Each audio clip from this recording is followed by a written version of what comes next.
Hello, I am Shweta Sharma. Today we are going to start chapter 5, the fundamental unit of life, part 3. Now we will continue the topic plasma membrane. What will happen if we put an animal cell or a plant cell into a solution of sugar or salt in water? क्या होगा यदि हम plasma membrane को एक solution में रखते हैं जो कि शुगर का है या सॉल्ट का है। प्लाज्मा मेम्ब्रेन की जो एग्जिट है मॉलिक्यूल्स की, उसकी मेम्ब्रेन की, और उसका एंटर है, उसको हम इस मेथड के थ्रू इस तरीके से हम उसको ऑब्जर्व करेंगे। One of the following 3 things could happen. क्या क्या हो सकता है? फर्स्ट ऑफ ऑल हम उसे रखते हैं हाइपोटोनिक सॉल्यूशन में। If the medium surrounding the cell has a higher water concentration than the cell, meaning that the outside solution is very dilute.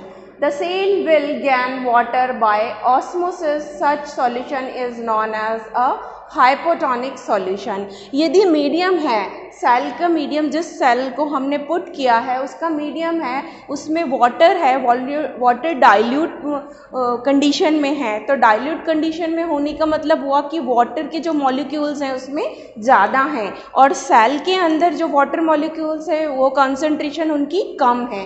तो क्या होगा, सेल के थ्रू, सेल वॉल के थ्रू वाटर की जो कंसंट्रेशन बाहर की तरफ ज़्यादा है वो अंदर मॉलिक्यूल आने लगेंगे।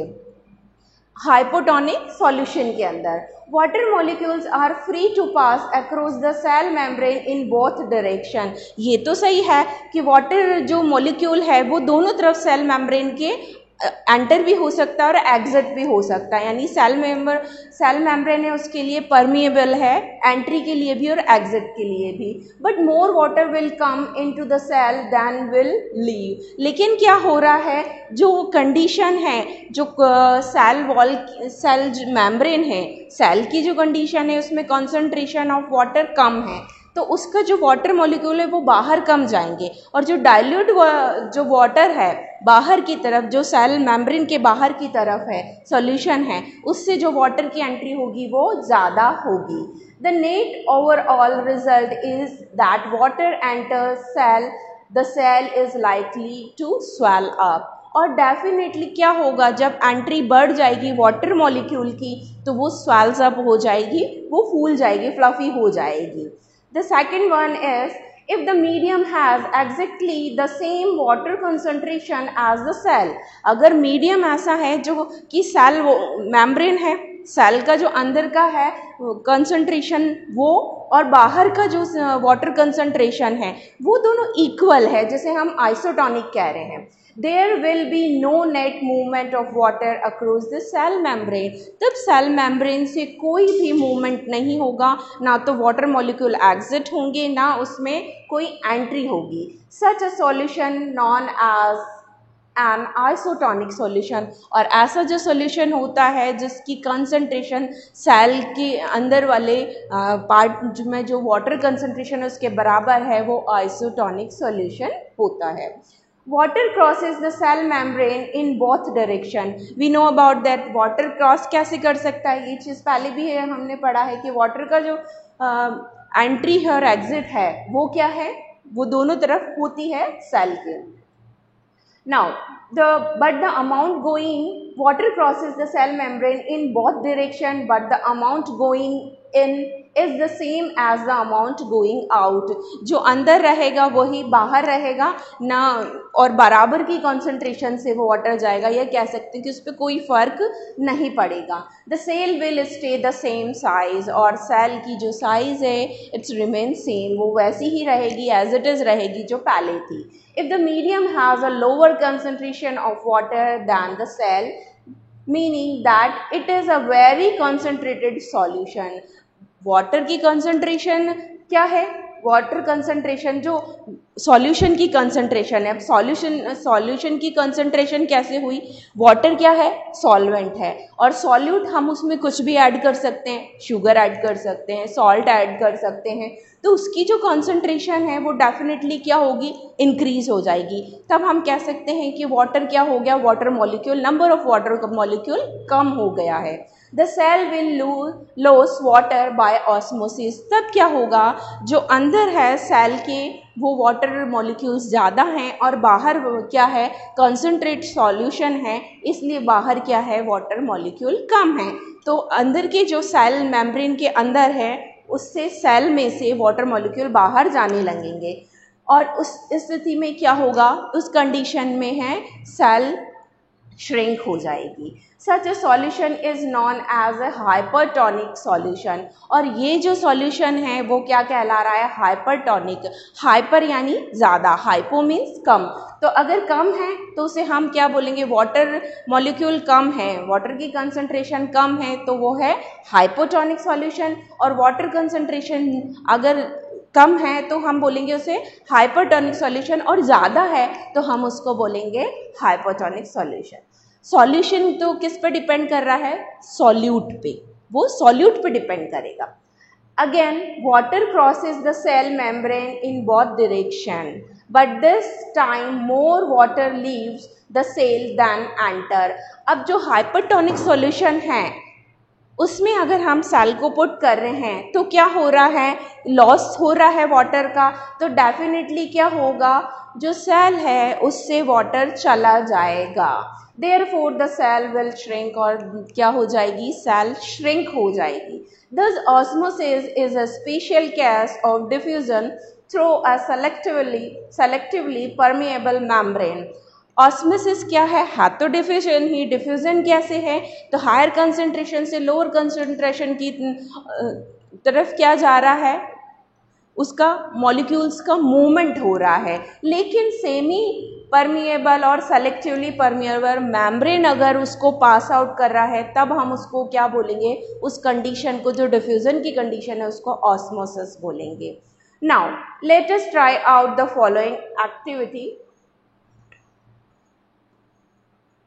First of all osmosis with an egg. Egg से अगर हम एक्टिविटी करते हैं, ऑस्मोसिस को कैसे हम ऑब्जर्व कर सकते हैं, और हाइपोटोनिक सॉल्यूशन में रखेंगे तो क्या रिजल्ट रहेगा, हाइपरटोनिक में रखेंगे तो क्या रिजल्ट रहेगा, इसको हम एक्टिविटी के थ्रू करते हैं। First of all remove the shell of an egg by dissolving it in a dilute hydrochloric acid.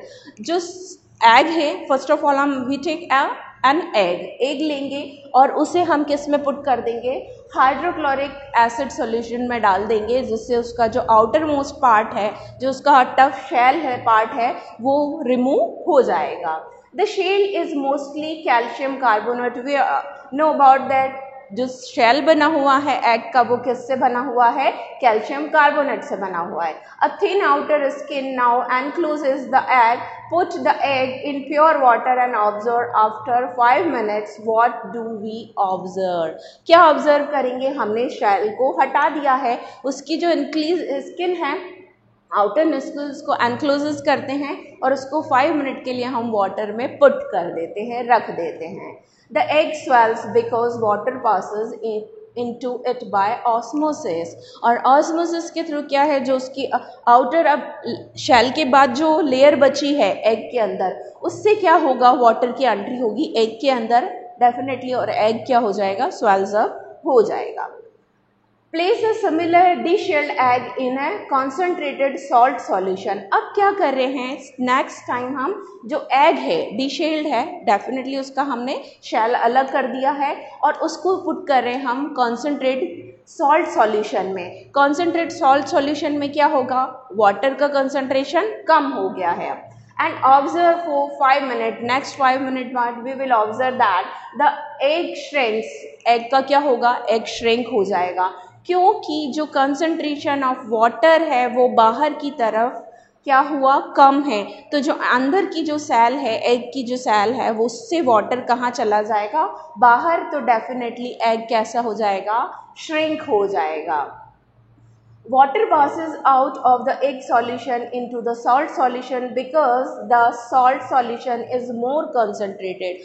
जो solution था वो कैसा था, concentrated था। concentrated कब हुआ वो, जब उसमें solute ज़्यादा था।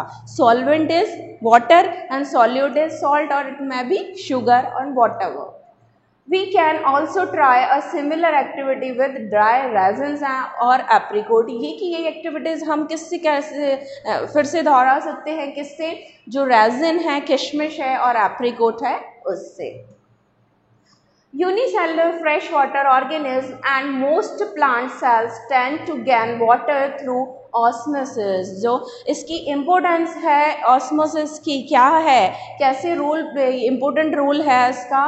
जो यूनिसेलुलर फ्रेश वाटर ऑर्गेनिज्म है, मोस्ट ऑफ वो क्या करते हैं, प्लांट सेल है, उनमें जो वाटर एंटर होता है वो किसके थ्रू होता है, ऑस्मोसिस के थ्रू होता है। Absorption of water by plant roots is also an example of osmosis। जो absorption है वाटर का प्लांट्स रूट्स में जो है, रूट्स जो वो वाटर इंटैक्ट करती हैं वो भी किसके थ्रू करेंगी, ऑस्मोसिस के थ्रू ही करेंगी, थ्रू सॉइल जो है, सॉइल से जो रूट्स वाटर लेंगी वो भी ऑस्मोसिस के थ्रू ही लेगी। Thus diffusion is important in exchange of gases and water in the life of a cell. Cell में जो डिफ्यूज़न हो रहा है वो क्या है, इम्पोर्टेंट है, क्योंकि गैसेस के एक्सचेंज के लिए, वाटर के लिए। In addition to this, the cell also obtains nutrition from its environment। और इसी तरीके से क्या है, सेल न्यूट्रिशन लेती है एनवायरनमेंट से, जो उसके सराउंडिंग में है, एनवायरनमेंट वही होगा। Different molecules move in and out of cell through a type of transport requiring use of energy।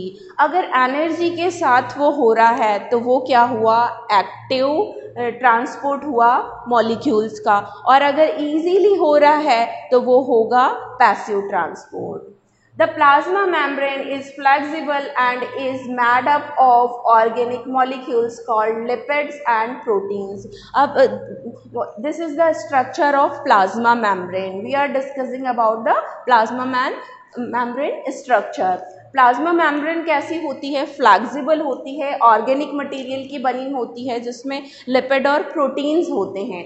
However, we can observe the structure of a plasma membrane only through an electron microscope। जो electron microscope है उसी से ही हम इसके structure को study कर सकते हैं।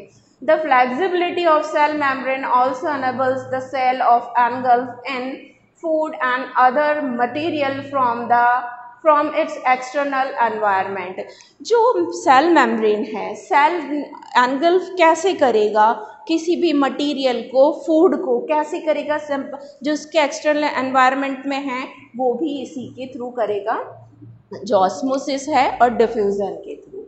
Such process are known as the endocytosis।